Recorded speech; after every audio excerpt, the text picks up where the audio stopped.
Hola, hoy vamos a meternos con un tema que a primera vista parece de lo más simple, las tablas de multiplicar. Pero, ¿y si les dijera que detrás de esa memorización hay una historia mucho más profunda?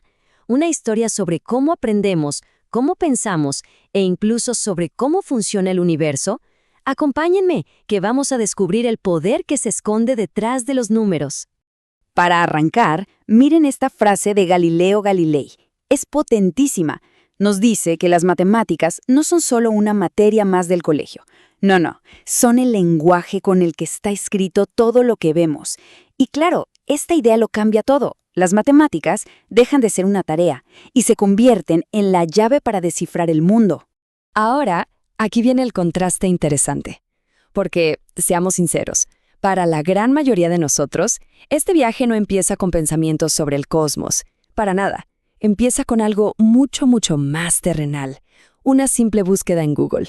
Un momento que yo creo casi todos hemos vivido. Y no importa si estamos buscando la tabla del 7 en Internet o intentando entender el universo como Galileo, en el fondo estamos usando el mismo lenguaje universal. La pregunta es, ¿por qué es tan crucial que todos aprendamos a hablarlo con fluidez?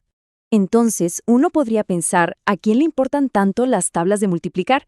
Bueno, pues como vemos acá, la lista es bastante larga. Les importa a los gobiernos, que diseñan las políticas educativas, a las escuelas, que las aplican, a los maestros que están ahí en el aula, a los padres en casa y por supuesto a los estudiantes. Es un tema que de una forma u otra nos toca a todos. Y eso nos lleva a la siguiente pregunta. Si le importa a tanta gente, ¿por qué le importa tanto al mundo entero? Vamos a analizar lo que de verdad está en juego cuando hablamos de educación a nivel global. Miren, esta famosa frase de Tony Blair, educación, educación, educación, lo resume perfectamente. La educación no es un tema más, es casi siempre la gran prioridad para los líderes mundiales, sin importar el país o la época. Y ojo, que esto no se queda en discursos. La cosa va en serio. Fíjense en esta cifra. 5 billones de dólares. Es la cantidad de dinero que se gasta cada año en educación en todo el mundo. Es una inversión absolutamente masiva en nuestro futuro como sociedad. Y para que nos hagamos una idea más clara, para bajarlo a tierra, veamos un ejemplo concreto. Solo en el Reino Unido en 2018 se gastaron casi 149.000 millones de dólares. Esto nos da una idea de la escala de la inversión a nivel de un solo país y nos ayuda a entender por qué cada detalle de la educación cuenta tanto.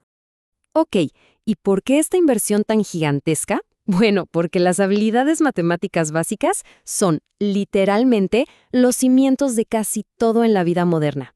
Son clave para el día a día, fundamentales para la ciencia y la tecnología, súper necesarias para entender nuestras finanzas y la base para la mayoría de los trabajos. Dicho de otro modo, no son opcionales.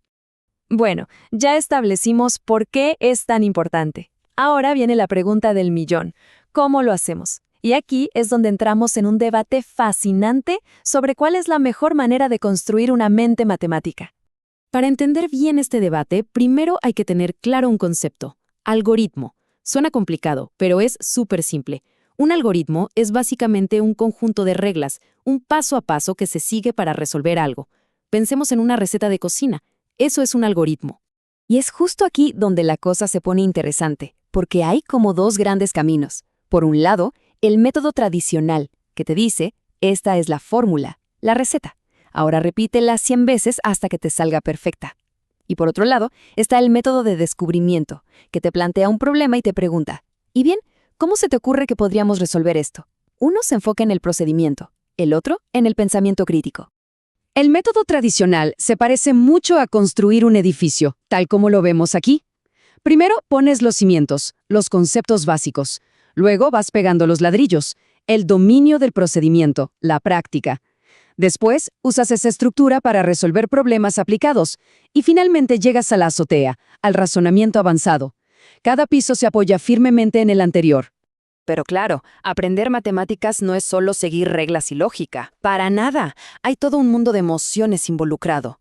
Así que ahora, dejemos un poco de lado las políticas y los métodos para hablar de ese factor humano, que es igual de importante. Aquí tocamos un punto clave, un problema que seguro muchos hemos sentido. En la mayoría de las aulas, el ritmo es el mismo para todos. Y claro, si todos tienen que avanzar al mismo tiempo, es inevitable que algunos se queden atrás, y eso genera muchísima frustración. Y a eso se le suma otra cosa, esa sensación de que en matemáticas todo es blanco o negro, o la respuesta está bien o está mal. Punto. No hay grises, no hay espacio para el proceso. Esta presión por tener la respuesta perfecta puede generar un miedo tremendo a equivocarse. Y claro, ¿qué pasa cuando te equivocas? Y encima, delante de todos. Aparece ese sentimiento horrible, la vergüenza. Es una emoción súper poderosa que puede hacer que una persona simplemente se cierre por completo y no quiera volver a intentarlo. Al final, toda esta frustración y vergüenza se convierte en una sola cosa: miedo. Miedo a las matemáticas. Y lo peor es que se convierte en un círculo vicioso. El miedo a fallar te pone nervioso, lo que hace más probable que falles. Y ese fallo alimenta todavía más el miedo.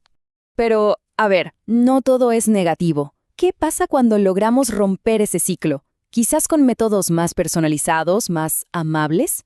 Pues los beneficios son enormes. Dominar las matemáticas te da una confianza increíble. Te abre las puertas al éxito académico. Es tan fundamental como saber leer. En resumen, libera nuestro potencial. Y esto nos deja con una última idea, una pregunta que creo que lo cambia todo. ¿Y si el verdadero objetivo de enseñar matemáticas no fuera solo conseguir la respuesta correcta? Si el objetivo fuera, en realidad, cultivar un pensamiento valiente, un pensamiento sin miedo, uno que se atreva a explorar, a equivocarse y a construir poco a poco su propia forma de entender el universo. Quizás esa es la verdadera ecuación que tenemos que resolver.